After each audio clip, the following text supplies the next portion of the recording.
think it's just. Are we on? Yes. All right. Good evening, folks. Drew, Dobie, and Nicole. Happy birthday, Nicole. Hope you had a banging day. We're waiting the numbers building up. Before we start, I've just had a reminder on top of my phone that we're on. I need to watch that. It's quite good, that. How are we this evening? And I will apologise right now before we start. Scott is slightly lagging again. Not as bad as it has been. But Not physically lagging. No.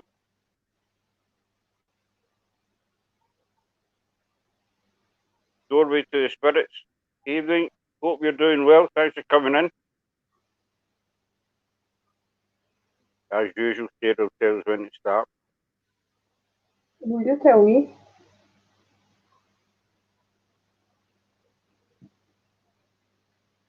There's 4 watching now.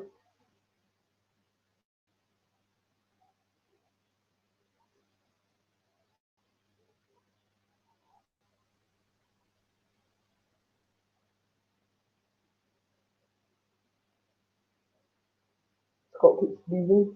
That is very, very good at staying still.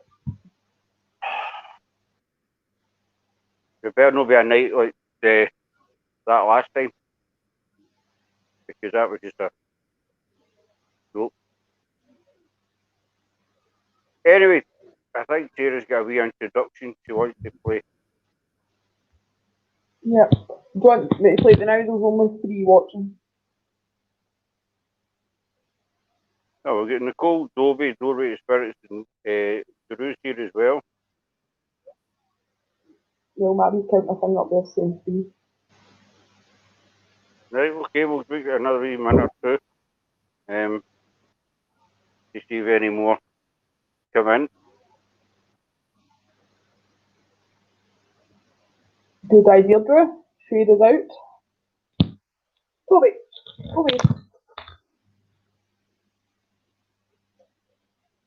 Doorway to Spirits, that's me, that's Luna. I just Evening, clicked Luna. I just clicked. It's been a slow night. Hi, Brett. How are you doing this evening? Glad you're here.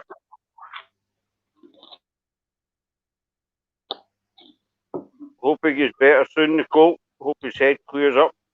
I was going to say, I hope his head goes away, but I don't actually mean go away here. Hope the head goes away.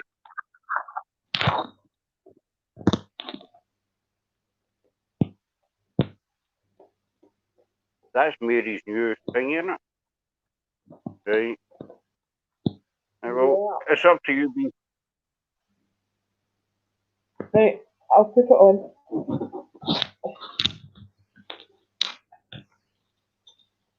Right.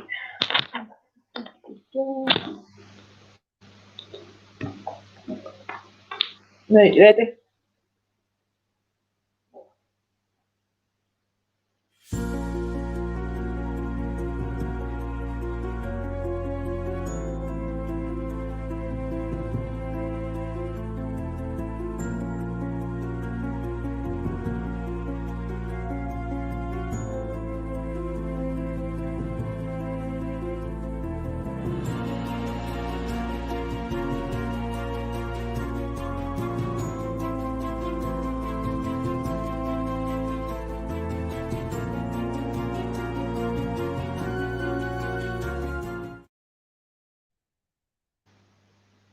Hope Charlie, Sarah put that together today, and I feel quite good. So, good evening, folks. I hope you're all well. Tonight, as you probably guessed, we're going to be talking about Amityville, real or fake. Where to start on this one? It's probably one of the most famous paranormal stories in history in America. It's been the subject of quite a few films, spin-off films, books, documentaries, numerous paranormal investigations, newspaper stories, everything, I think. everybody's covered Amityville over the years. The house itself was originally built in the 1920s by John and Catherine Monaghan, who lived there until 1965 when the Fields moved in. They had diffused 4 children. So between the house being built and 1965, there was no reported instances or anything. However, on the night of November 13, 1974, Ronnie DeField, the eldest son, shot all 6 of his family members in their sleep with a high-powered rifle. He then turned himself in to the police, and obviously he was arrested. Police went to the house and found the bodies of his 6 family members all still lying in their bed in sleeping positions, with all various amounts of gunshots in different parts of their body. Now, the interesting thing about this case was that it was a Marlin rifle. I hope I've got that name right. It's a Marlin rifle that was used, and no one heard the shots. It was a quiet neighbourhood, but no one heard the shots. And it's always been asked, why didn't none of the family members wake up while Ronnie was going about, doing what he did. Ronnie, after his arrest, gave different stories, different accounts of what happened. One account was, couldn't remember anything. Another account was that he fell asleep on the couch watching TV, and he awoke to find what he described as a female figure standing in front of him with black hands and black hair, handing him a rifle. The next thing he knew, all his family were dead. You see, that's the house there. It's 112 Ocean Avenue. That's not the famous picture of it. There is another picture of it I think Sarah's got. I think it's one of the most well-known pictures in the world. The side of the house with the two eyes. Hi, Hatchie.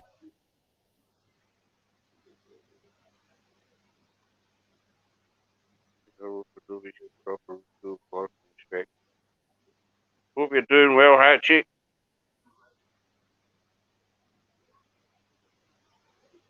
Just waiting this picture. My laptop's gone slow tonight, guys. That's why I disappeared for a bit. Now Scott Vale will be done.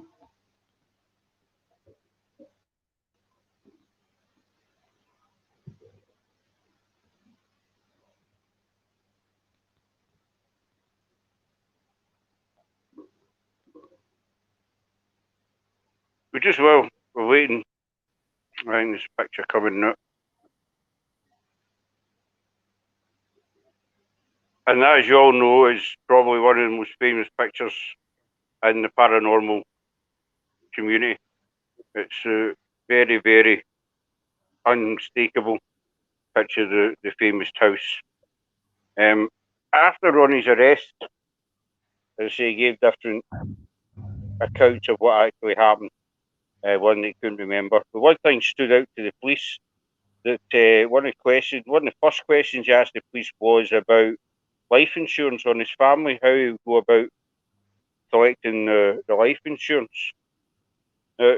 Also, the case was investigated. Ronnie was charged with 6 counts of second-degree murder, for which he was convicted, and there's the man himself there. He was given 6 consecutive life sentences, of which he's still, as far as I know, serving to this day. There was 2 things that investigators found that were quite interesting. One was they examined the bodies as they were found, and the couple of detectives came to the conclusion that they had been placed there because they were all near enough in an identical position. This was never debated or proved otherwise. It was also reported that the eldest daughter had gunpowder residue on her hands, So one of the theories as well that Ronnie tried to make up, it was his sister that shot them all, and then she in turn turned the rifle on herself, and Ronnie merely picked up the rifle. But he was took to trial, and they say he was convicted, and he's still serving sentence to this day. Just have a wee look at the comments. We carry on.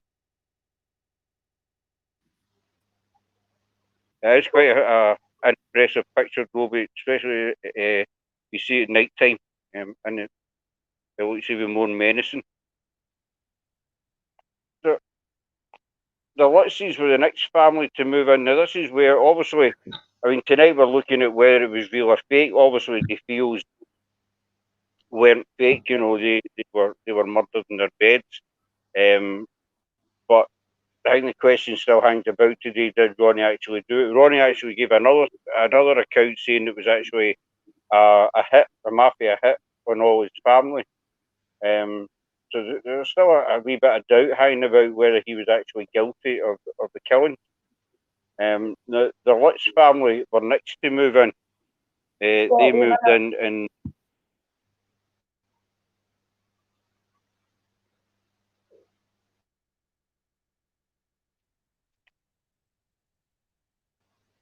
what's up?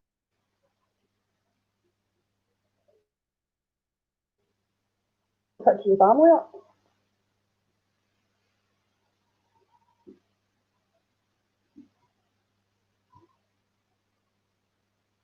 But I've told you my laptop's going slow, so you need to wait a minute.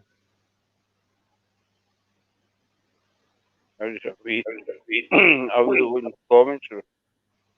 The house has eyes. Yep, when it's certainly that it's been described that way many times. That as actually does look like a set of eyes from the side. That's the DeFeel family.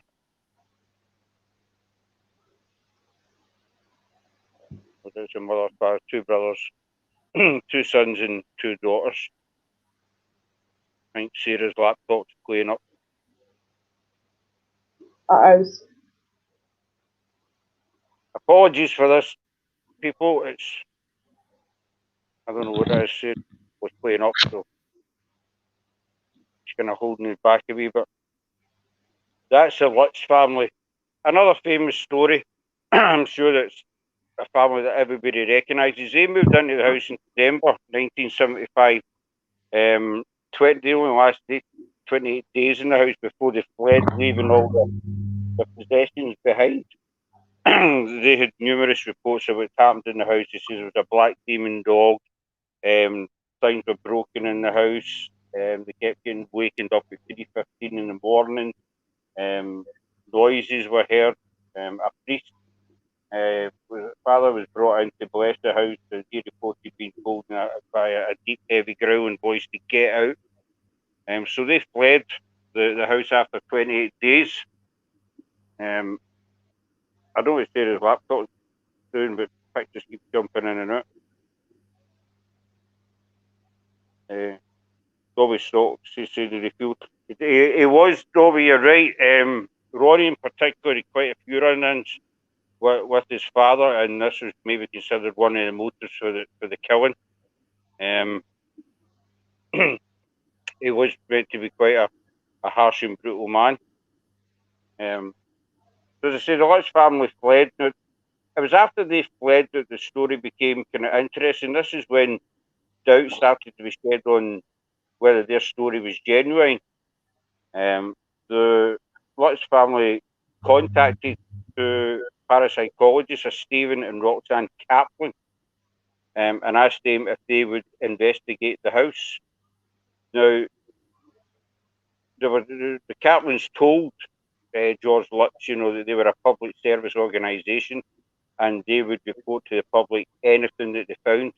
The Lutzes were told, if we find out you're fake, then we'll tell the world, basically. Now, they were meant to go in the afternoon, and the day they were meant to go and investigate, George Lutz cancelled the investigation. He told the Caplans previously that he didn't want any publicity, he didn't want his name in the press, nothing. But in the morning, on the same day that he cancelled the investigation, he gave a press conference to basically tell everybody what happened in the house. So this kind of started to shed a wee bit of doubt on it. And this Mr. Kaplan, he decided to kind of go after George Lutz because he believed it was definitely a fake. Another thing that rang his alarm bells was that the person who had arranged the press conference was actually a William Webber, who turned out to be Ronnie DeFeel's defence lawyer. So they cancelled the investigation, and so this George Kaplan started to look into the Lutz's account. Now, the Lutz's account kept changing and changing. This guy Webber, the lawyer, told an interesting story that he got together with the Lutz's one night to discuss, because there was talk of a book deal, and the Lutz's were very interested in the Hollywood film book deal. And so he got together one night with them to discuss, what was going to get into the book. And he says they ended up drinking all night. And by the end of the night, the Lutzes were more or less creating stories to put, events to put into the book, stuff that he said had never ever happened. So George Lutz said, for instance, that one of the windows in the house had slammed down on his son's hands, and he had to take him to hospital. George Lutz was told that if he was lying, he would be caught out because hospital records could be subpoenaed. He then changed the story to say that he hadn't took his son to hospital, he just bandaged the hand himself. The window was later examined, and it was found to have been improperly fitted by whoever built the house, and it did have a habit of just falling down at different times. So that kind of debunked the window. The Lutzes always also reported what they called a demon pig appearing at an upstairs window. This guy Kaplan did a wee bit of digging, and he found out that the neighbours had a Persian cat who was quite big, quite fat. The demon pig had been described as having red eyes, and he found out that the Persian cat had a habit of climbing up and sitting at that particular window, and his eyes kind of glowed due to outside lighting, whatever it was. So that that was starting to debunk the Lutz's story again. They went to. There was another instance where, when the father went in to bless the house, he spoke about flies coming out of the air vent. The air vent was examined, and as far as I know, there was a dead animal found in the air vent. I just checked. Hi, Deborah. Thanks for coming in. Hope you're well.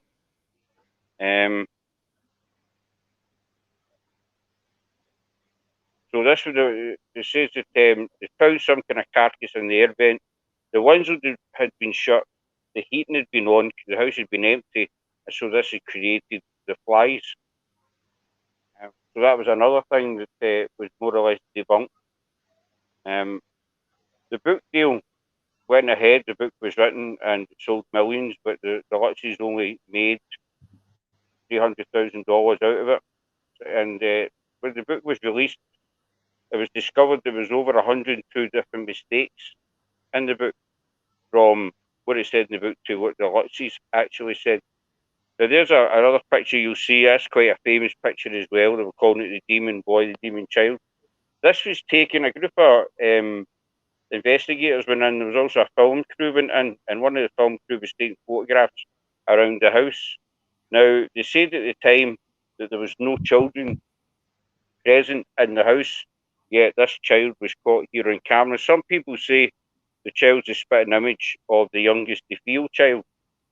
It was then later reported that one of the film's crew's children had been in the house. This photo has never been. This has been examined many times. It's never been debunked. It's never been proven true. So that one is still kind of hanging in the wind, basically. There was also, they were saying that the land was cursed. It was built on an ancient burial ground. Well, the origins of the land was actually sold to the Dutch for use. Do you know Lorraine Warren knew? That's why they didn't get on. The Warrens investigated it as well, and they said that there was definitely something in the house. Now, the land was actually sold to the Dutch in 1644 by, I might pronounce this wrong, so if I do, I apologise. The Massa PQ tribe sold it to the Dutch for use, but the Dutch wanted it for themselves, so they brought in a man called John Underhill, who was a famous Indian fighter who killed over 120 Indians and buried them at Fort Neck, which is about a mile away from where Ocean, excuse me, where the house sits today.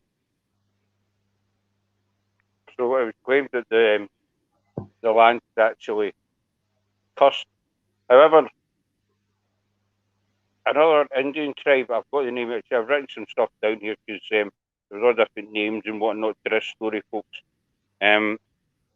Another Indian tribe, they came forward and they said the Monte, I might pronounce this wrong as well, Monteviquet tribe said that there was no records ever found of there being any Indians buried in that area. So the Lutzies always maintain that their story is true, but there were so many holes in the stories that a lot of people thought it was fake.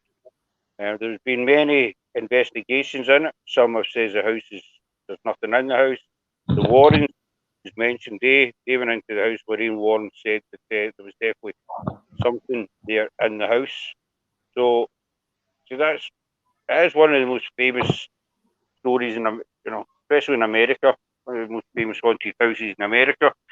So the feels, they're obviously real, but the Lutzi's story to this day leaves quite a wee bit to be desired. It was been rumoured as well that this was a Lutzi's plan all along. As soon as they heard about this house where the killings had took place, they came up with the idea this could make us some money and we could get, we could just try and fool people. And that's what the reason they lasted the 28 days. So that's basically the outline on Amityville. There's been many many films about it, books, there's many investigations, and all different opinions. So I'd like to know your opinions. If anybody wants to come up on the panel, maybe Luna, since you're from that neck of the woods, maybe Drew, Nicole, anybody wants to come up to give their views on it. It is quite a famous case. Sarah's just put the link in there. What the devil was for 100 thing. All right, I didn't know that through. They're still in the steps on today. Yes. Is it Mrs. Lutz? I think her name is Catherine. I'm not sure. She passed away sadly, but George Lutz still maintains to this day that everything he said was true. I'll look that up through and give that a wee listen. We were having someone on tonight. They're not here yet, as far as I can see in the comments. I don't think they're here yet. I was wondering if you maybe want to come on the panel and give your opinion, since you're not. I know you're not from that particular part of the states, but or anybody else, not just Luna. I don't know where Sarah's went. Sarah seems to have disappeared. I'm still here. My camera's just off, but I'm still here. So the photo of the boy has always aroused suspicion. When it first came out, it was all over the press. Was this the ghost of the youngest DeFeo child? And or was it not? The picture's been examined many times, but it's still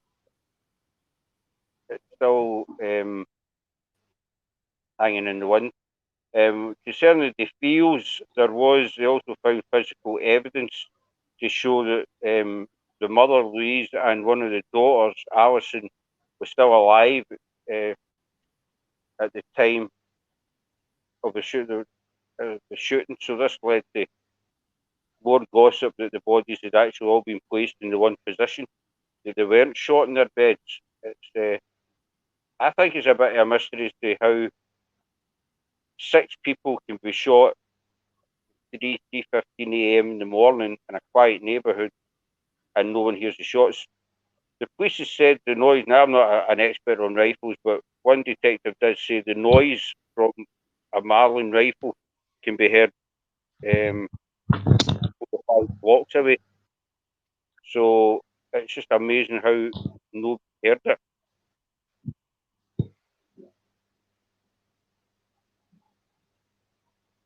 That's fine on it, that's fine. Sarah can put the pictures back up again, and if you want to have a wee look at them, see if we can pick up anything on it. See, you put the pictures back up. Yeah. I think this is one of the biggest things about the field case, about the noise. I've watched documentaries and etc. on it, and I just don't understand how nobody heard nothing. It's very. The police have said that a silencer. First they thought he'd used a silencer, but on examination of the rifle, the police confirmed that a silencer hadn't been used. And then there was the theory that it was actually the eldest daughter. This would have explained the female with the black hair and black hands. Could have been gloves she'd been wearing after she handed the rifle over. See, gun residue was found on her hands, which was quite strange. But nonetheless, Ronnie was convicted, and he was given his life sentences, regardless of all the tiny wee bits and pieces that were still kind of outstanding on the case. Just waiting to Sarah putting the pictures up for you, Luna. Have a wee look at them, and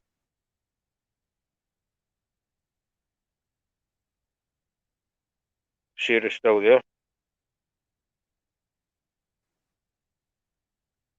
Maybe I'm myself. Sarah, are you still there?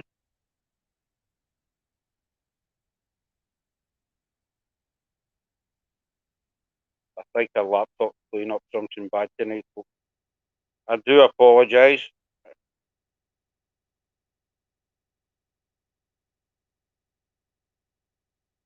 She's in the next room, so I can hear her shouting, but I can't make out what she's shouting.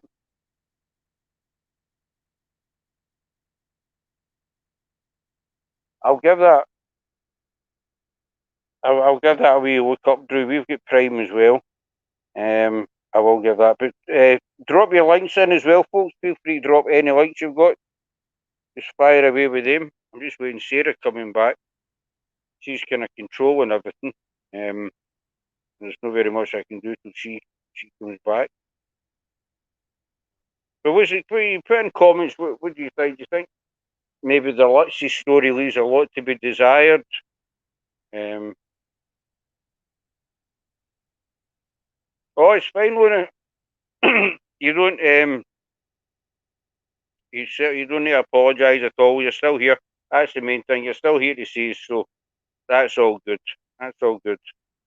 Internet keeps going down here, Scott. We changed our internet provider last Tuesday or Wednesday, I think it was, and since then, I mean, our router's in the bedroom, and I could sit in the living room and everything was fine. So we changed our provider, and since then, I think I was on one of Christy's lives the other few nights ago, and I just kept disappearing. It kept kicking me out. So I think it was a bit of a bad move, changing providers. Where's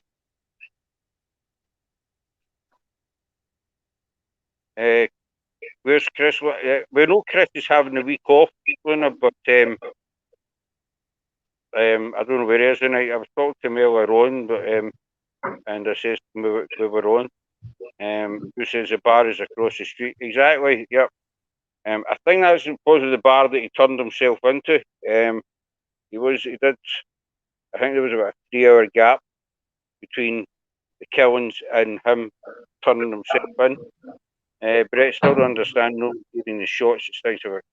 It does, Brett. It doesn't make sense. See, I'm not an expert on rifles or weaponry or anything, but for what I've read, um, I mean, we all live in the streets, and 3 o'clock in the morning, there's nobody about, even here.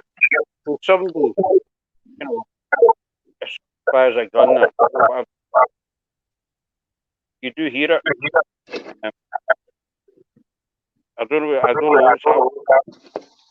I'm trying to reboot my laptop, guys. That's why.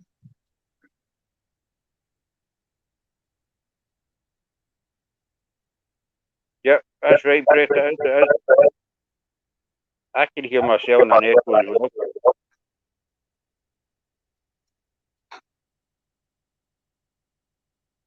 Is there an echo? So I can hear myself. I can hear it again.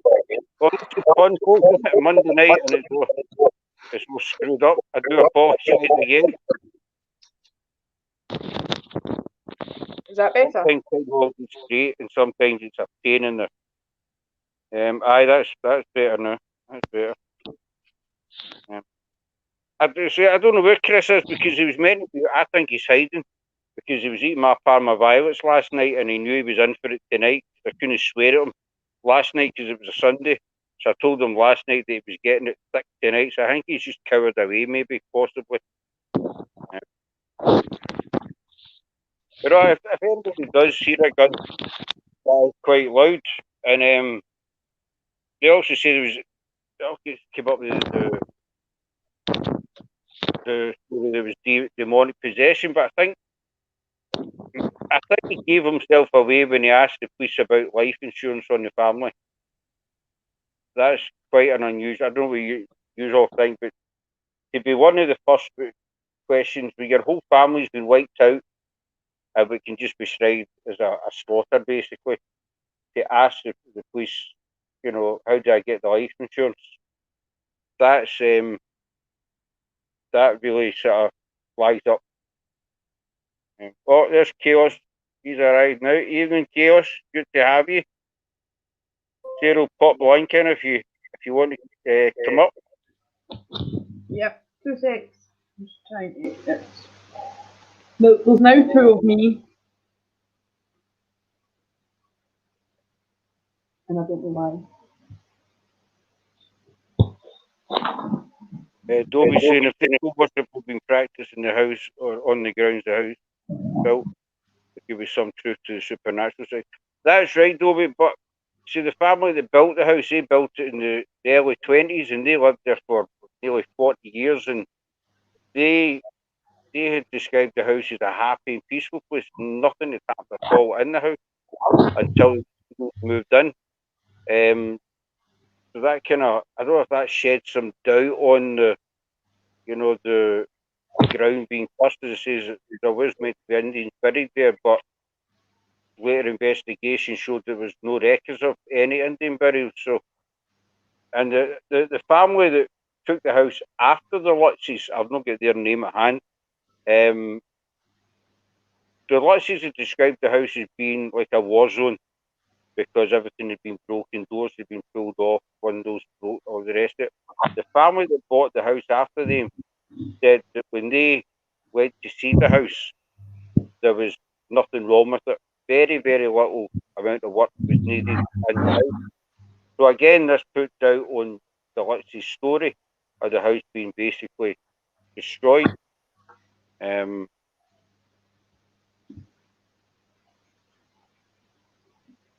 Saying, I know what you're saying. This is just, as we say with all these parables, Dobie and everybody else, when we talk about stuff, this is just our opinion. I know that everybody's different opinion. Hey, Shadow, good to see you. I enjoyed your wee bit of live earlier and I couldn't hang about because we were doing this one, but I popped in just to say hello. It was quite good. I enjoyed talking about the films. You need what I don't know if you've ever seen The Shining. I remember The Shining after I came out your chat. That was a brilliant movie. But as I said, when we do these parables, we just give, and obviously it's just our opinion, and I try and look up whatever I don't know. I try and Google and try and find, all the wee bits of Mental information. health relocated at one point. Evening, Eddie. Good evening. Well, for me, it's good afternoon. Oh, you're what, 7 hours behind? I don't know. No, I it's know 12. It's 12:30 in the afternoon.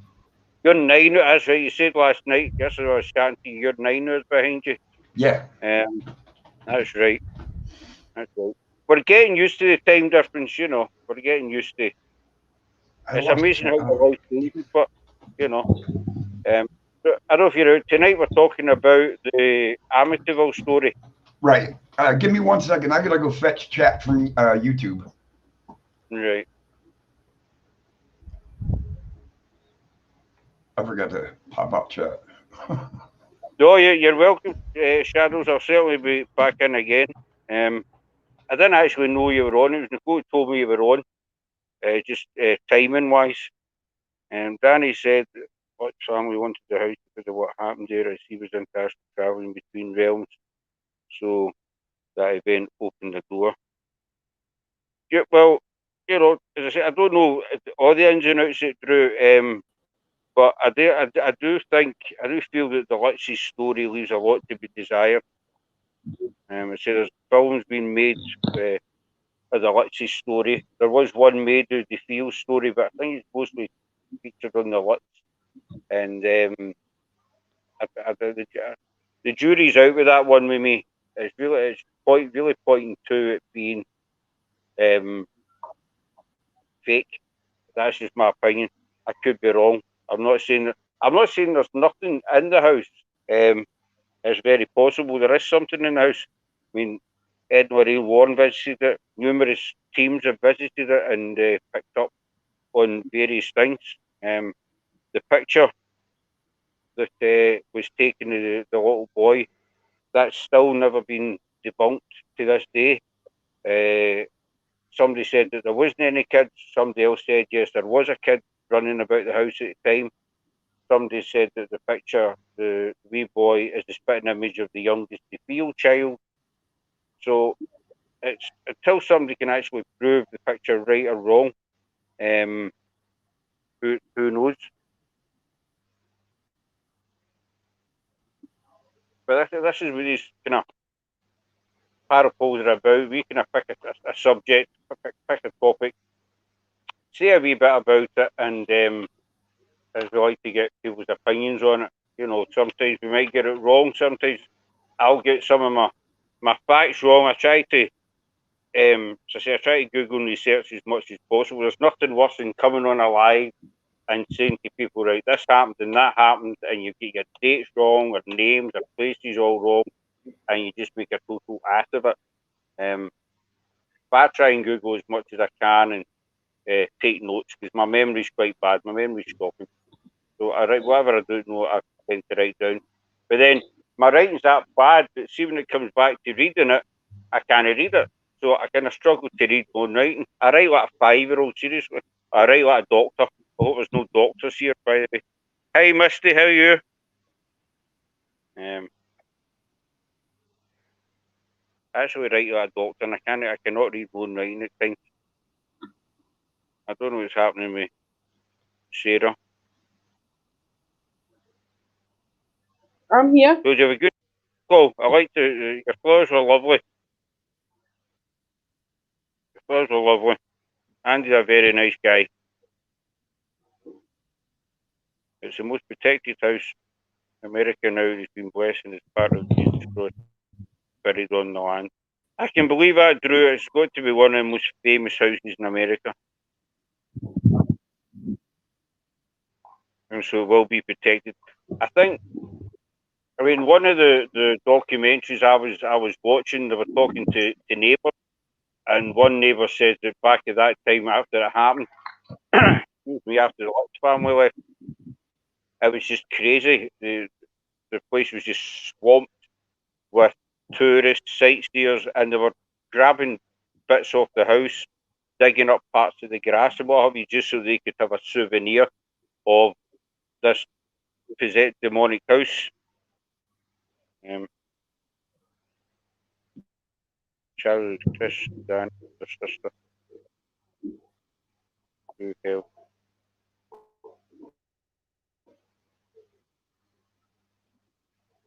Hell in that house. You see, I don't know all the ins and outs of Shadow. See, I've done research. Today I've just kind of picked out the sort of things that stuck out to me. If you want to come up in the panel, you're more than welcome. Always welcome somebody with maybe a bit more insight than me. It's never too early for me to learn stuff. You're more welcome to jump up in the panel, and I dare say there's people there that know a lot more about the subject than me, because I'm certainly not an expert on it. So they say feel free to come up. I know Eddie's up, he's away doing something. I've got a really dry throat tonight. I don't know what it is. I don't know if it's something to do with the weather suddenly changed. We've been having a heat wave the past couple of days, and today the temperature's just dropped. And the last couple of hours, my throat's been kind of drying up, something bad.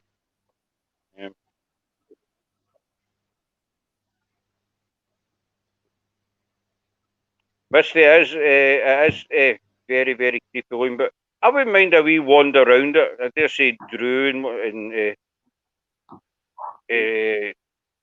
Nicole maybe as well, Luna as well. No, Drew would certainly have a wee wander around. She's kind of fearless in these kind of things, I think. So, but I wouldn't mind a wee wander around the places to see if we get to feel it. Kids that was going to be there was Danny, but there's proof that was never allowed back.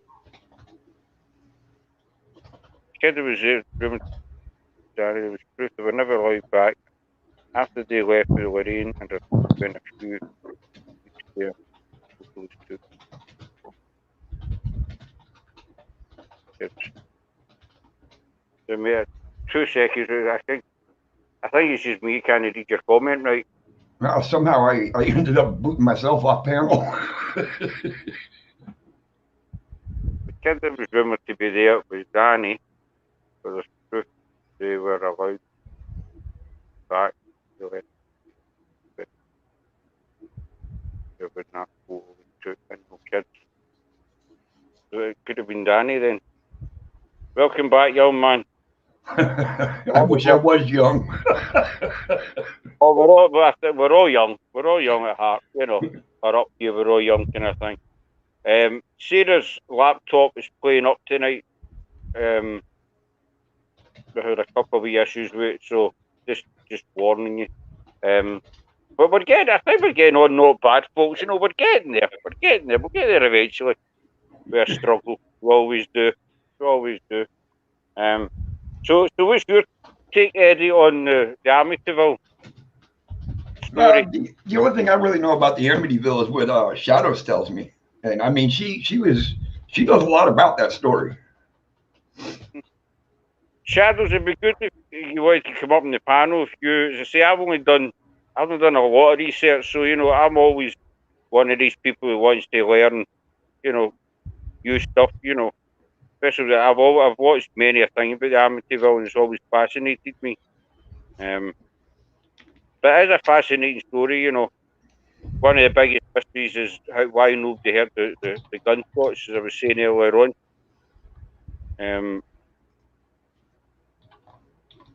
That took back at 3 AM in the morning. What do you think of that, Eddie? Do you think there's any explanation for that?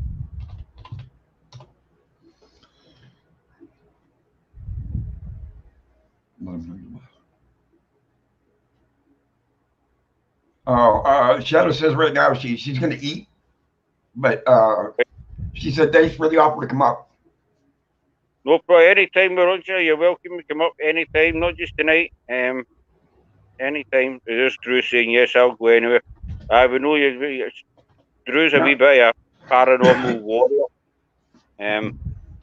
Now I've heard the Amityville house was actually relocated at one time. They moved the house. Yeah, they moved the house from the land that it was on. Right. See, they did say the land was cursed. It was meant to be an Indian burial ground, but I found something today that kind of disputed that. It was a. I'm not even going to try and say the name of the tribe again. I don't think I got it right the first time. But they say that they'd never found any records of any burials. I'm trying. I've got it written down. I'm just trying to find the name of the Montaket Montaket tribe. Montavket.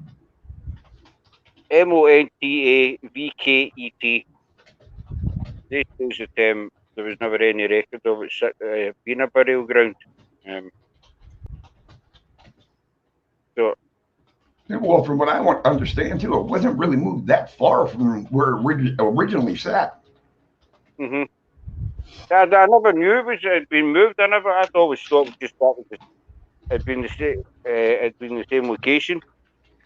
Um, Didn't it move to the other side of town? Like a couple roads down, yeah. Yeah, a couple roads. They moved it a couple roads over. so it never. Start again. So it didn't always sit on Ocean Drive. Right, where it's sitting now, it never used to sit there. It used to sit 2 roads over. Right. Do you think maybe that's something to do with it? Or? Well, I think they moved it because they thought the land was No,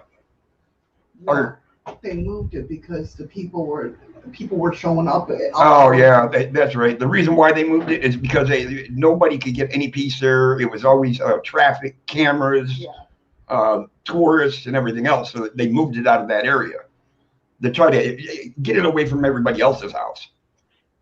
That's some job, but to move a house, you know. I've seen it being done on TV. The big. The people that bought it didn't want anything to do with the whole Amityville thing. Yeah, she says that the people that finally bought it didn't want nothing to do with the Amityville and all the people and everything, so they moved the house. So what do you think about Ronnie DeFeo? Do you think he was guilty, or do you think, because I know they found a couple of wee bits pieces that never quite fitted in with his story, like the gun residue on the sister's hand, that kind of thing. Do you think he was maybe the innocent party in the whole thing, or? Well, it depends on which documentary and that you read, because some people believe it wasn't Danny that did it. Ronnie, you mean? The DeFeos? No, you're getting it mixed up. Yeah, it was Ronnie, right? Yeah, Ronnie DeFeo Jr. Yeah, and there's some documentaries that say that he's innocent. But see, I was watching a documentary that put that theory forward as well, that he was in fact innocent. Were the two involved?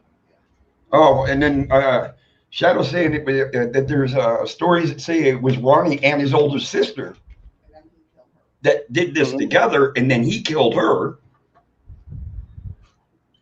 So I heard one story that it was the older sister that done it, and then she turned the gun on herself. Yeah, and the one she heard, Ronnie and her did it together. He killed her and then killed himself. Or not kill himself. He turned. What did he turn? He didn't turn. He turned himself in. Yeah. He turned himself in. Yep. But how did nobody hear any noise? Well, that's the thing. That's one thing that really gets me. I mean, where we live, you know, it's 3:30 in the morning. It's probably the same as where you live as well. It's dead, you know. Dead quiet. There's nothing, and you can hear a car driving by. I mean, Sarah and I, we're partners. We live together. She'll tell you. You hear a car driving by the window, and nobody heard any gunshots or nothing. And it's a Marlin or Marlin rifle, Marlin, and the police says one of them you can hear.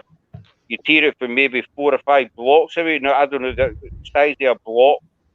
Well, yeah, because you got all them houses, it's just going to echo right on down the street.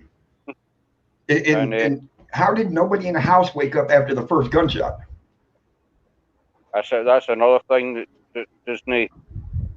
I mean, there is one possibility that they were all, a slight possibility. Maybe they were all drunk, you know. Who No, knows? even being drunk like that, that gunshot. Well, look at the other kid. I mean, he wasn't drunk, so the gunshot should have woke him up. No, drop. Toxicology report said nothing was found in their systems. Yeah, that's right. Toxicology report said there was nothing in their systems.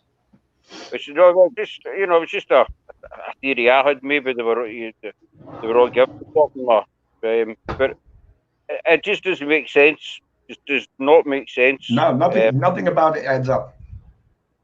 I mean, even if you didn't hear the first gunshot, you certainly hear the next one. Yeah, yeah, because now your mind's stirring. Did I just hear what I thought I heard? But even the neighbors didn't hear anything. I mean, I don't know. You hear your neighbours arguing and stuff next door. If somebody fires a high-powered rifle, you're going to hear it through the walkway. You're going to hear it. Don't be saying yes. That has always been one of the questions. Yeah, it certainly has. It's something I've never ever understood. I mean, I've watched the Amityville, the films, and obviously Hollywood maybe alter the story slightly and whatnot for the true facts, but it's always something that's stuck in my mind. Why did nobody wake up? How could he kill 6 people? What? And then after last night watching that documentary, I'm kind of thinking, well, was it the older sister? Was it the girl who had done it? And he's took the fall for it basically. That's Sarah, that's my partner. She's in the chat, but she's not on the panel. So I think her laptop must have gave up. Like you're saying, you heard it was the older sister, and then there's stories that say it was the brother and the older sister, and then he killed her, and he was the only one left. Yep.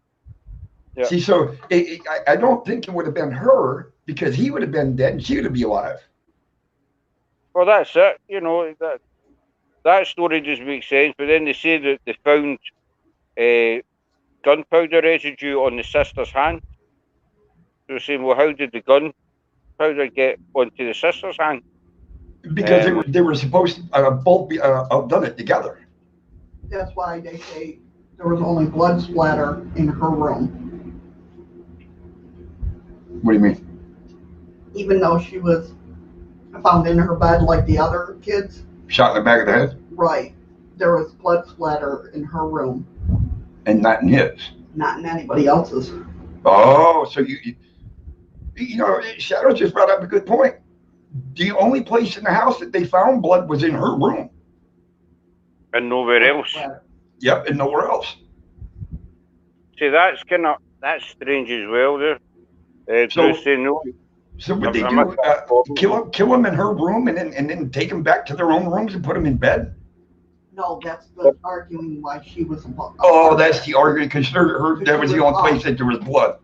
Gotcha.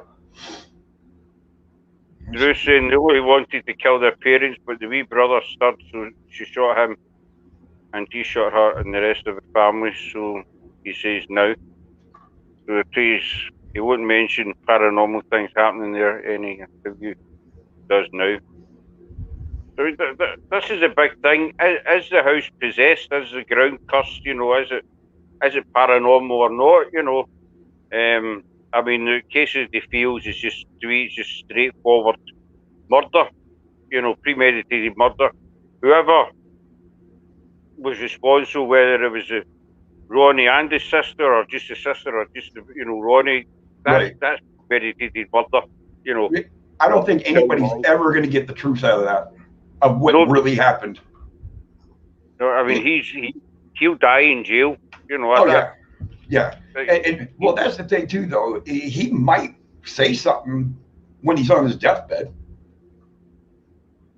A deathbed confession kind of thing. Okay, it was me that did it, and but if he did, I suppose that would maybe tell the story. But then saying that, who's going to say he's telling the truth? If he is guilty, who's going to say he's actually? I mean, he could lie in his deathbed and say, right, it was my sister that done it all, when it was really, really him. Or he could lay on his deathbed and said it was me. Mm-hmm. But if he goes that road on a deathbed confession, then they'll just close everything. It won't be a cold case anymore. They'll consider it solved because he confessed. Mm-hmm. Go,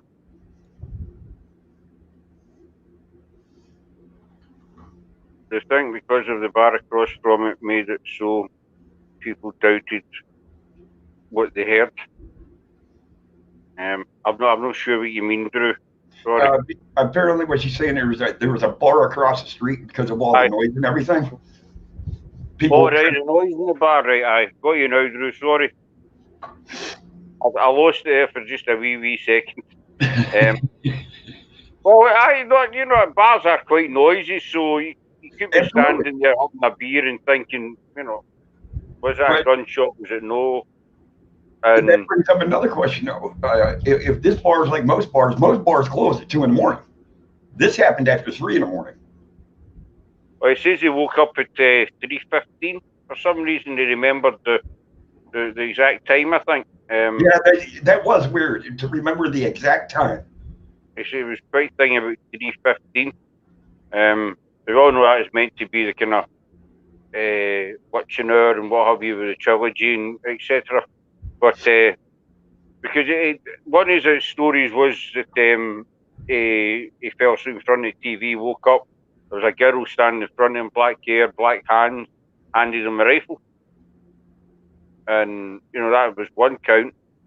And then he also said that it was a mafia hit. So somebody put a hit on the father and they just wiped out the whole family. But I think that was kind of kicked into cut quite quickly, that one about the mafia hit. I think that was kind of debunked.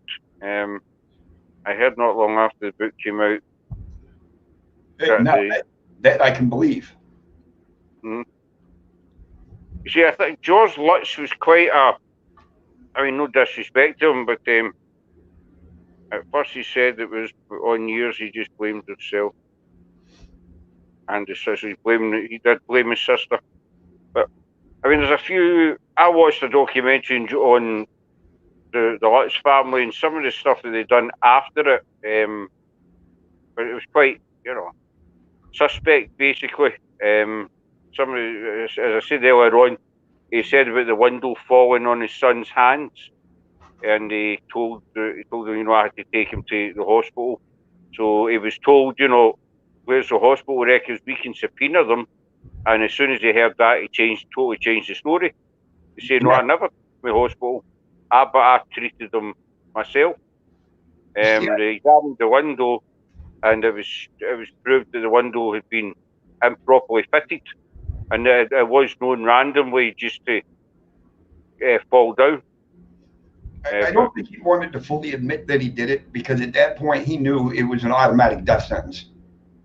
Mm-hmm.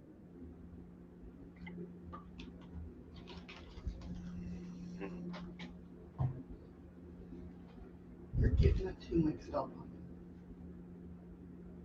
Ronnie, Well, it would have been a death sentence, would it? No. It would have been.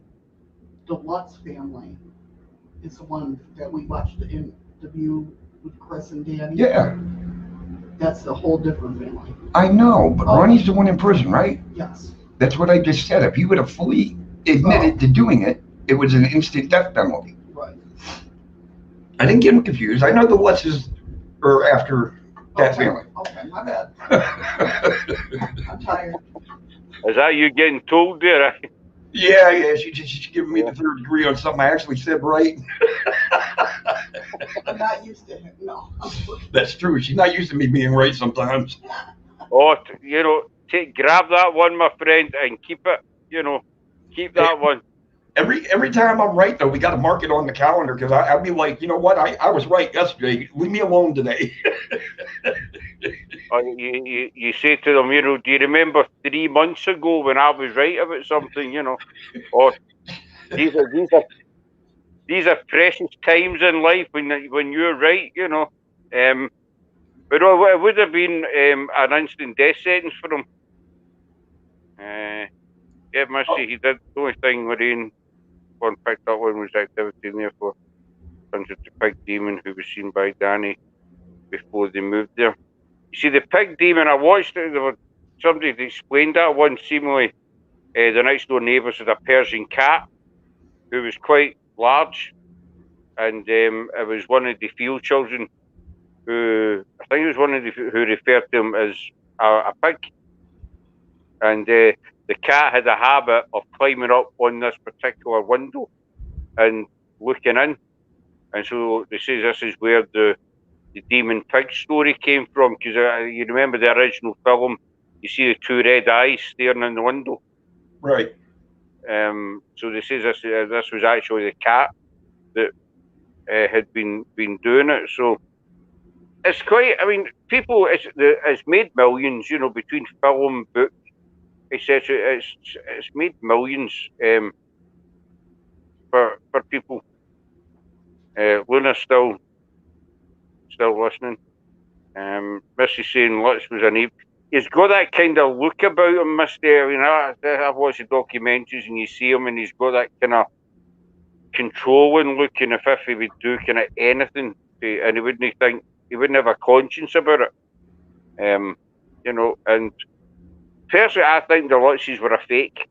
I don't think it, you know, it happened. And then there's a family that moved in after them that says the house needed very, very little work done, whereas the Lutzes said it'd been practically destroyed. You know, because of doors being ripped off and walls being smashed, all the usual stuff. Around that area. Okay. Yeah, it's a very known. That's what I thought. I think the grounds where house was not good. I think it draws to it, people to it. Well, from where the house originally sat, I guess somewhere close to it or just off that property, somewhere near it, was an Indian burial ground. That area is known for.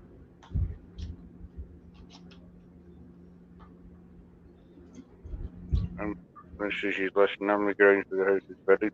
You see, they say there was an Indian. Women are always right. Come on. And I'll just agree with that, just so I can sleep tonight. If women are always right, when a woman says that a man's right, does that mean the woman's wrong? No, she's still right. You know what I mean? That's a kind of dilemma. Sarah's staying quiet in this one. But she's That's still. catch-22. As a catch-22, you know, if a woman says that you're right in an argument, then they must be wrong. But Just they're never agree. wrong. Just don't agree that you're right. So you can't be right because they're right and you're wrong. Do you know? You would drive yourself insane, wouldn't it? And I think we're up against the women tonight as well. Oh no, Brett's here. Sorry, Brett. My apologies. I think the women outnumber the men here tonight, so I think you're right. I don't think this is a debate we're going to win. We might win in private, you know, when we're ourselves, and we can argue with ourselves, you know. Then we know we'll win. Is there only 3 males in the room right now? I'll just check for you, my friend. There's you, there's Brett, there's myself. And, there's only 3 guys and the rest are all women. And they're like, women are always right. It's like, don't argue with them. But who are we going to argue? Brett, if you want to come up in the panel, young man, and, you know, with the 3 men up on the panel, you know. Oh, see what you did, Scott? Remember, I'm still watching. Your name's no Brett. Just you wait till you come off live. This is a men-only panel here. All right, I'm so sorry. I'm not sexist in any way, folks. I'm only joking. I'm only kidding around, but she takes a huff quite easy. I mean, but she's always there listening. That's a good thing, too. Well, sometimes it is, buddy. Sometimes it's not. Right, that's true too. Brett doesn't, but he's too scared. That's still not Brett. He's back again. I'm actually watching the Watchers. You're what? I'm watching the count of who's watching because it keeps going up and down and up and down and up and down. By how many? It keeps jumping between 12, 13, then up to 14, and then back to 12.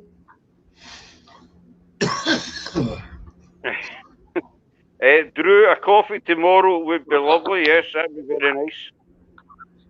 I've not changed the start. I just seen who's got a comment there. The chief is in the house. LOL. You go, Sarah. I mean, we don't stand a chance here. No. you know, it's been quiet, and I'm just going to sit here. I should just sit and do my knitting or something like that, my crocheting or something. Do you know what I mean? Anyway, what about the Lutzes folk? Do you think the Lutzes were genuine or fake? What do you think? Oh, I don't think the Lutzes were 100% real. No.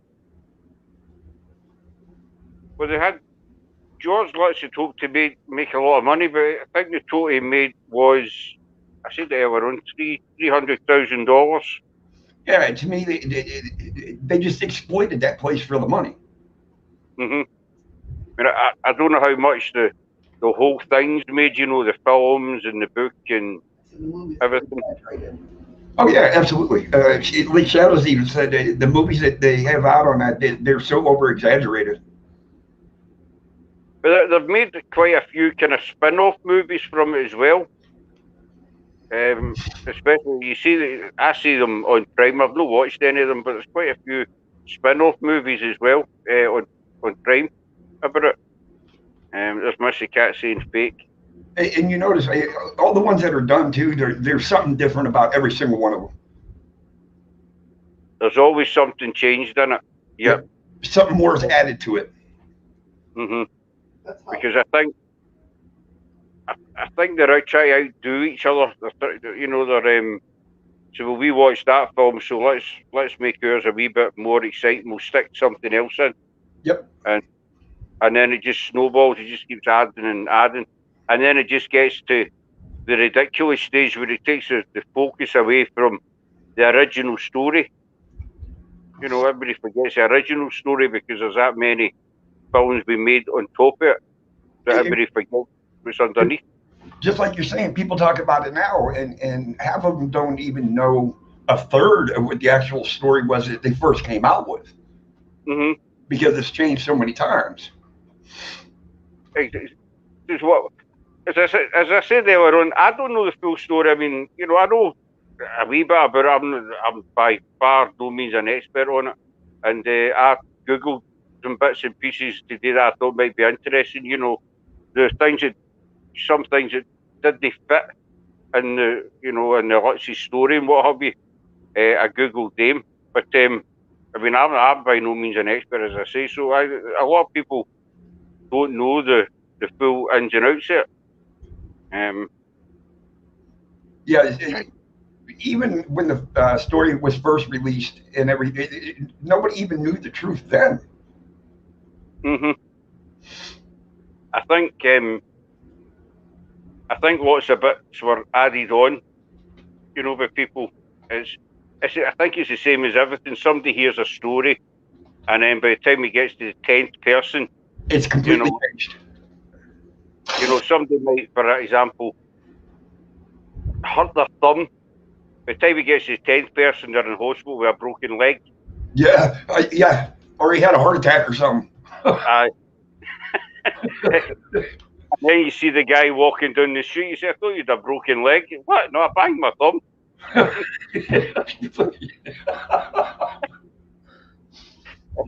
I used to work in warehouses, you know, and they're the worst. warehouses. I think warehouses and big shops. They're the worst for the rumor mill, as we call it, and the stories just get. They were always worse after a night out, you know. Yeah, of If you course. went one night out, if you went, say, on the Friday night, and then you were off the Saturday, Sunday, by the time you went into work on the Monday, maybe the Tuesday, the story totally changed, you know, and you're like, I mean, Yeah, you're I went, right.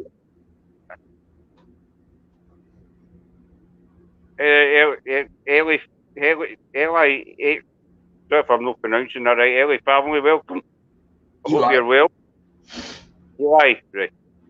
I've been a few nights out. One particular I went to a pub, and I'm originally from Glasgow, and I'd went there, had a few beers, a good night out, and went home. And there was a wee bit of a scuffle outside. It was two guys fighting. You know, it wasn't anything major.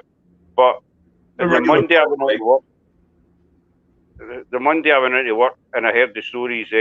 Well, there was like 5. We call them riot bands. I don't know what you call them. Police bands.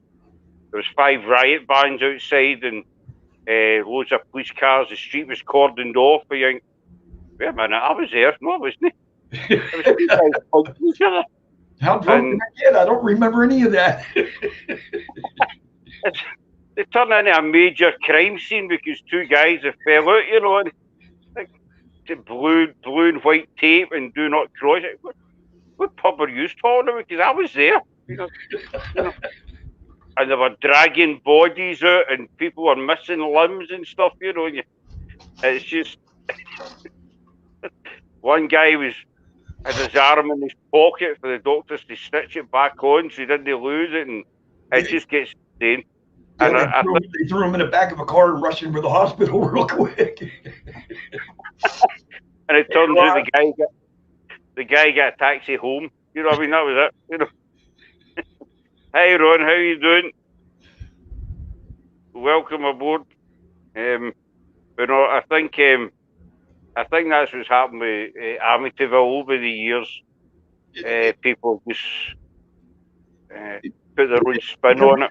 They want to try to make themselves sound smart, so they want to add a little bit more, like nobody else knew about this.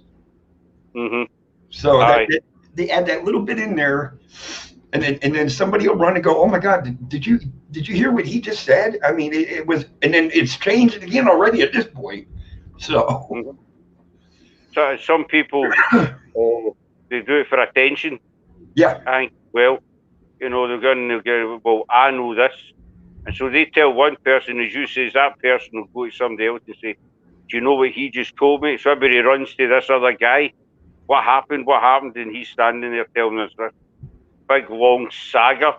And, you know, he gets his 15 minutes of fame in his work, basically, you know, and then that's it.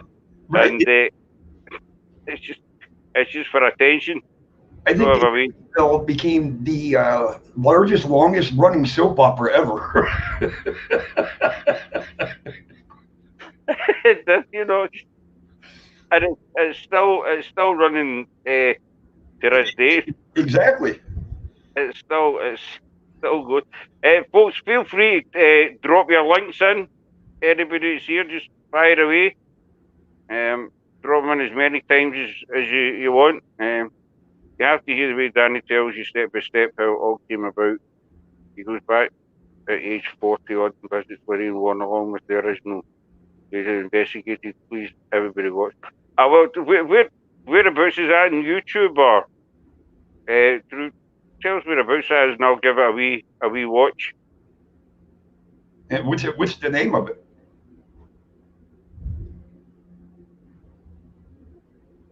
I think it's always good to watch different things, use it and gather as much info as you can on it, you know. We watched that. Did we watch that one? My Amityville Horror. We own it, yeah. Oh, damn. Oh. Story's already changed. I get that as well, you know. The thing I get the most is I did tell you, I told you about that, you know. No, you never. And even though you know you're right, that you know you never get told it, you need to say, "All right, I forgot." You know, so you did. I remember you telling me. You just need to agree. Yeah. We, we, we got that through what? What? The movie? Yeah. I think it was through Amazon Prime. Oh, Shadow says we watched it. We bought it through Amazon Prime. We own the movie now. Right? I'm not. Yeah, I have, Brett. Don't worry. Oh, that's twice you've been told. Tomorrow I'll come up and I'll be covered in bruises. Don't worry. If Druki tells the name of that video, I'll give that a wee watch. I mean, I kind of remember watching that interview. Oh, the boss is back. She keeps. We could call her a watcher, could we? A lurker, because she keeps popping in and back out again. I think when she pops in, she's putting us in check. I think it's just a wee gentle reminder. I'm still watching. Yes. I'm still here.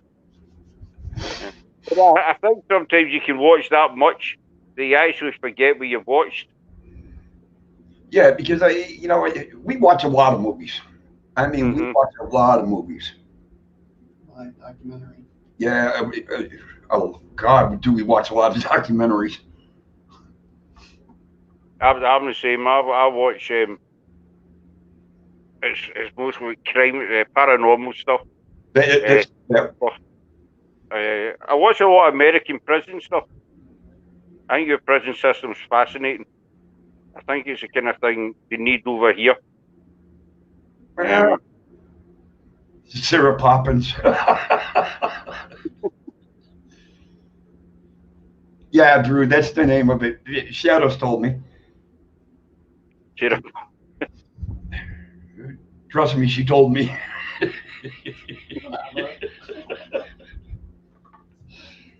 Chris's interview. They want to watch Chris's interview a long time ago. Huh? They want to watch Chris's interview. It's on 30 odd minutes with Jeff Bellinger. Shadow said if you want to watch who's Chris, the other son. Chris's interview, Danny's brother. It's on 30 minutes. 30 odd minutes. 30 odd minutes with Jeff Bellinger. All right, I'm writing that down, you know. Bellinger, something like that. I'll find it. So that's two things for me to watch tonight. That'll do it. That's good.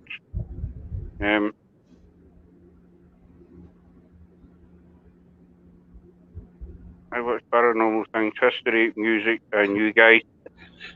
So, soaps. Nicole watches soaps. I'm not a soap fan. No chance. And Sarah used to watch them religiously. I used to dread. No. What she's saying is that her watching us is like watching a soap opera and informative at the same time. Oh, right. Got you now, Nicole. Right. But my bad. Brett says it's like EastEnders in here. But as I said to Chris or somebody the other day, you need that, but you need. I think there's too much seriousness these days, and you need that bit of humour. And I mean, I've been on a couple of lives with Chris, and we just talk a load of nonsense, basically. Just half of it doesn't make sense. My channel on Saturdays and Sundays, it's all it's about. We don't talk about anything. We just talk about everything. As long as it ain't politics and religion, I don't care. You can swear up a storm. You can do whatever. And we get to laughing. That's it. Exactly. A couple of weeks ago, I think it was a Wednesday, we weren't planning going live, but there was a slot after, I think it was Drew that was on, and she says, "You's going live." So Sarah and me, so, with nothing planned, with nothing ready, we didn't have a clue, and we just went on. And we were on for about 3 hours. And it was just chit chat, you know, a couple of people in the panel. There was a lot of comments, and it was just everybody had a laugh. You need that in life. You need to be able to let off steam, you know, every now and again. Exactly. You know what I mean? So I look at mine as, you know, you worked all week. Now it's the weekend, Saturday and Sunday. Let's have fun. Let's say the wetsuit. I don't know if you know about this, Eddie, or not. The wetsuit saga. No. No, right? Yeah, you know Chris, Age of Darkness. Yeah, I know it. Yeah. Well, it all started off. Now, this is my defence, right? I'm putting my defence case across here. All started off weeks ago. We're planning a Halloween special kind of thing here to do Greyfriars at night time in Edinburgh on Halloween. So Chris has said 1 week he'll be, you know, he said it'd be good if I dressed up as a woman to do it. And so I think I kind of 50% agreed to it, but then it progressed from a woman, and then a couple of weeks later, we were talking about our location here. It's called Douglas Castle, and behind the castle, there's a tunnel, and I was going to get into the tunnel, but once I got there, I realised it was tiny. There was no way I was fitting in the tunnel. So Chrissy came on the live and said, we could put you in a wetsuit and cover you in Vaseline and shove you in the tunnel. Oh my God. And, you know, you can check back on Age of Darkness, his lives. He did say it on camera, not me. Are we trying to say you said it? So it's been implicated, shall we say, that it was my idea for the wetsuit. There we go, there. Beth backing me up. Well, I think she's either backing me up or she's making fun of me. I don't know. With Beth, you never know, you know. But this was Chris's suggestion. In a wetsuit, cover me in Vaseline and ram me in a hole. Hey, make sure you got the wetsuit on.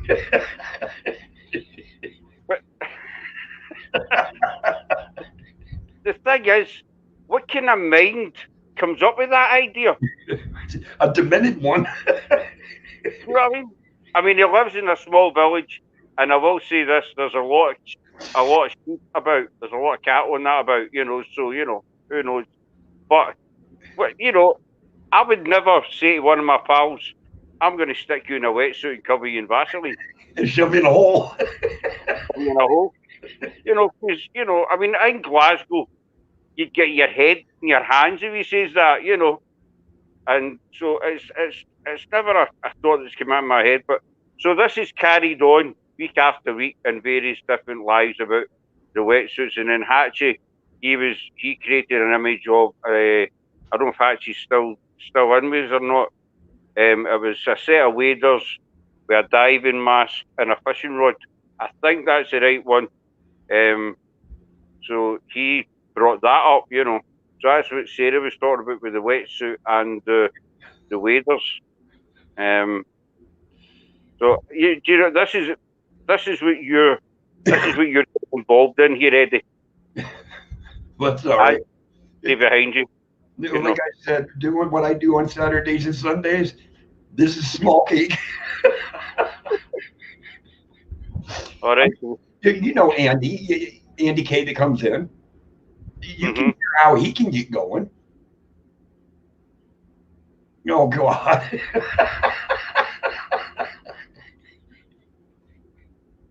That jazz TV. That would never cover me. It's not enough. That's not enough. That maybe do one of my legs, and that'd be it. You need the 5-gallon bucket. Oh, you need a truckload outside to cover me. No, I'll never let that one down, Beth. I'll tell you, one of these weeks I'm going to sit here and I'm going to put a wetsuit on. I'm not going to put the Vaseline on, just the wetsuit. You know, I think Vaseline's stayed a wee bit. If I put the Vaseline on, I'll keep sliding off the bed, you know. Especially if you have a vinyl couch or something. You know, you end up lying with flare more times you'd be sitting up. So maybe one day I'll just give it a fright. And then somebody suggested that I do a ghost investigation and wearing a wetsuit. What? Now, you and I know you've heard of Greyfriars Kirkyard in Edinburgh. Can you imagine walking in there at sort of midnight or 1 in the morning and seeing a guy walking about with a wetsuit and a camera? I don't think I'd be able to run fast enough. There's an image. 1 a.m. Greyfriars wetsuit and camera on a summer night. At that point, it's like, dude, let's just go to the bar. Okay. I've already seen enough for the night. So, I know we're in Edinburgh, so let's just leave, That'd be okay if it was raining. Well, yeah, if it was raining, I can see that. You're saying, why are you dressed in a wetsuit? Well, it's raining. Don't be stupid. Don't dress in a wetsuit. What else? But no. What you really have to worry about, though, is that they're wearing them flippers, too. And the thing is, we drive in, we stay in Kilmarnock, which is just outside Glasgow, so we're about an hour's drive from where we are to Greyfriars. Imagine driving there, and if you're in some kind of accident and the police turn up and you step out the car in a wetsuit.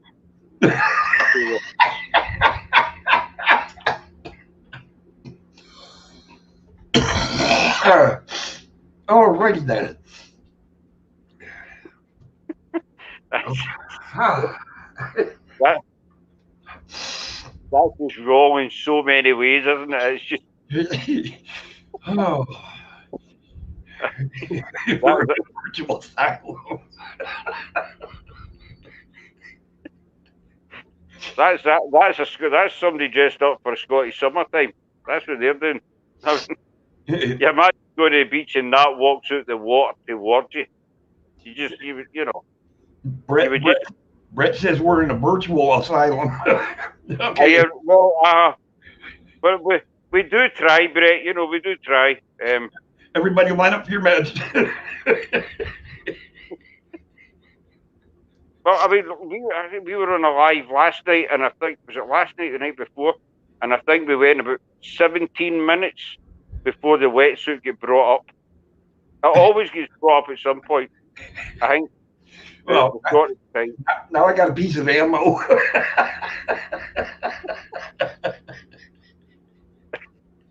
I think it's 17 minutes. But tonight, we've done not bad tonight, actually. I think tonight's maybe the longest before we've actually, the wetsuit subjects came up. But it does come up, it comes up constantly. And these people in the chat, they don't help very much, I appreciate them all being here, but they just fire up Chris's imagination.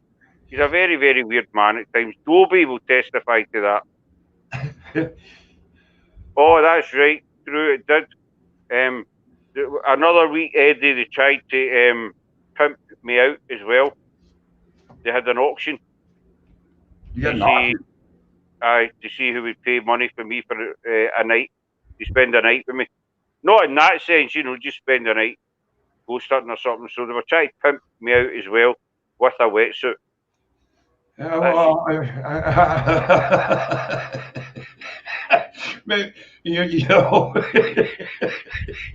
It better be a really good auction. I want the wetsuit after it's over with, signed and everything. Oh, that's not a wetsuit, though. Them hip waders. That was somebody. It was Hatchie that suggested waders and a diver's mask and a fishing rod. So this is what you're getting involved in. This is a weekly thing for me. Beth is skipping her mess today. Oh, there you go. There's Nicole. You got to wear rabbit ears too. but we can't say anything about that comment because it's Nicole's birthday today. So we'll let that one slide. Well, up until midnight, we'll let it slide. But So to wear rabbit ears now as well, it's I think I'm the wrong time closest since I found this place. Best says the bid starts at $2. $2. $2. That's like maybe £1.20 here or something. That wouldn't even buy a carton of milk. Come on, Beth. I thought you and I were friends. Come on. Yeah, at least you should have went 250. Made me feel like I'm worth something. That extra wee 50 makes a big difference, you know, to a man's ego. So, Well, I do another one. I think I'm gonna have to jump off here, take me a shower, and get ready for bed. I gotta go to work at midnight. Oh, you working again soon, bud? Yeah, I work 5 days a week. No, thanks very much for coming in. Thanks for having me up. Hey, your bid's getting up there. Lunar was thinking about $3, so. $3, Luna. It's going up one by one. See if it jumped up to 10, I'd be a happy man. Hey, then you can buy a carton of milk. Oh, exactly. And a loaf of bread. Yeah, there you go. You'll be all set. Well, it's been good to have you in, Eddie, and I'll be keeping a wee eye out for your lives. I'll be popping into your lives and your good lady at bed. $2.75.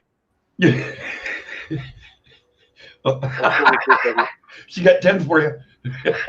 That's £10. That's not too shabby. That's the best offer I've had all week. And only Monday. I had fun. I appreciate it.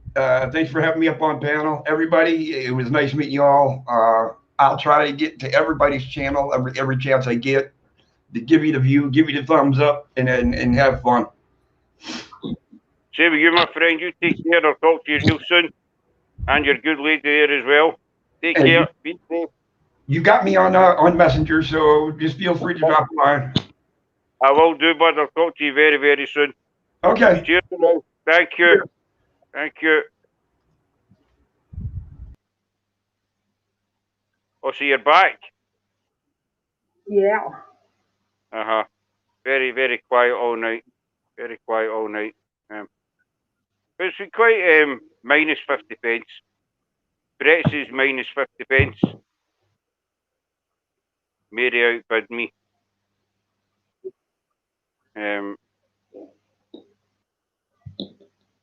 Chaos channel. What's it? Chaos awaits. Yep. Brett's chaos awaits. It's this channel.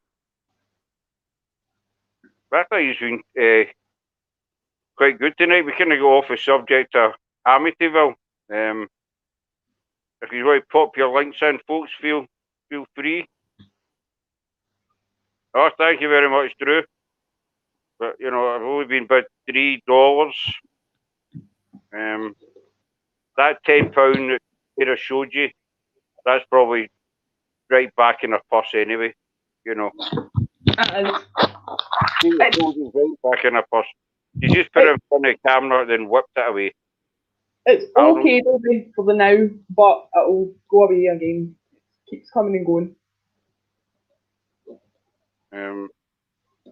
If anybody's want to jump up before we end this, I think we're on tomorrow night as well. We're going to start up in our live because we've got the stream. What yard? Dave will tell you. He's a technical whiz, not me. I'm thick as screw.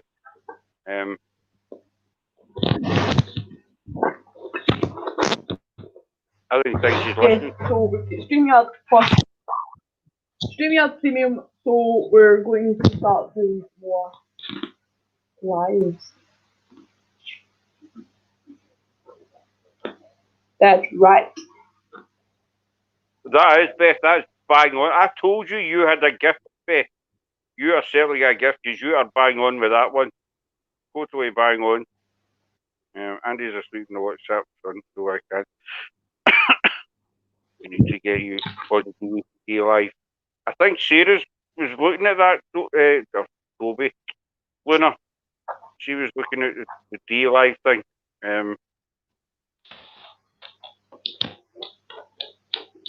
Thanks very much, D-Live. Hopefully we'll see you again real soon. Thanks for coming in. You take care. Right, well, I think we're going to end this then. Yeah. So we'll be on tomorrow night. I think it's about 7. Drew's on tomorrow as well, you know. Yes, she's taking Chrissy's slot, so that's 9:30. So we'll be on about 7-ish, 7. Just so we can start making use of our hours, and we're going to go on a Friday as well.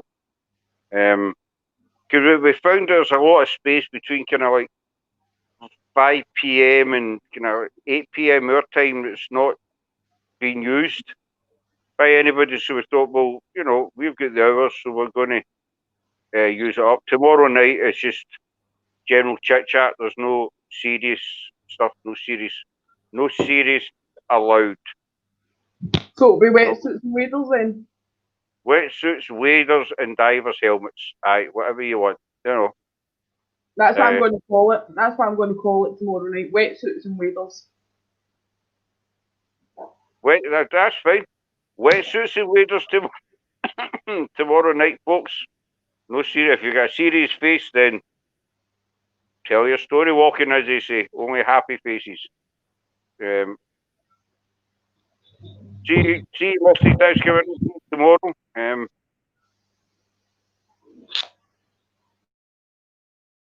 we'll be doing Friday's going to be what we're going to start doing as well. Is each week we're going to pick out a particular haunted location in Scotland. Since we're Scottish based, we're going to be starting just every week to do. Well, hopefully, Drew, that's, as I says, we noticed that had pony outfits and pony outfits. Now we're getting into ponies. I bet she carries on to horses as well. Especially, give her a couple of weeks, folks, and we'll be talking horses. But I was saying, Drew, we noticed there was a big gap at that particular time, so we're just going to try and do an hour and a half, 2 hours, and see what happens. A non's wetsuit angle. This is just going to never. This is never ending. This is just never ending. But that's it. Remember, we've still got another Facebook page with our big group, which is, what's the name of it? Paranormal Balance. Paranormal Balance. And Drew's Paranormal blog, Age of Darkness, Lunars. Everybody give them a wee look up. All great channels, all genuine channels, genuine people. Give them a wee look up, and we'll all keep each other company, go along to lives, and try to help each other out and build it all up. As I say, we've got a new Facebook page. We are going to be putting a channel on that so we can go live. And next week's para.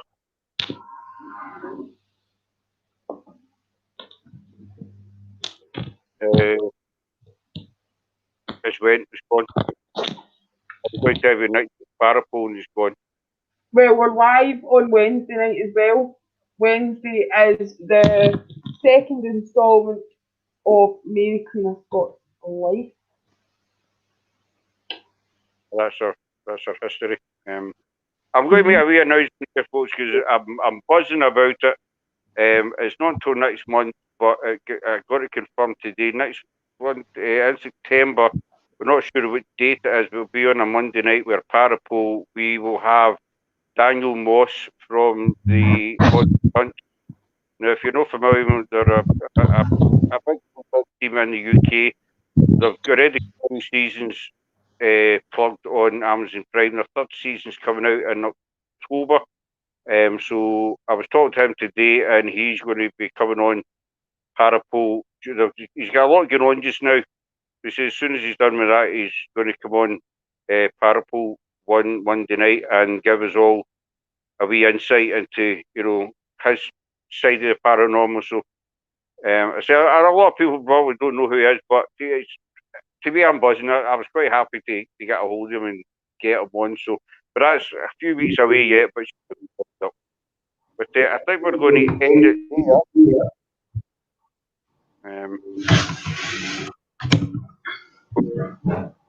You're right, Beth. Like I series all the time. So tomorrow night, laughs and smiles.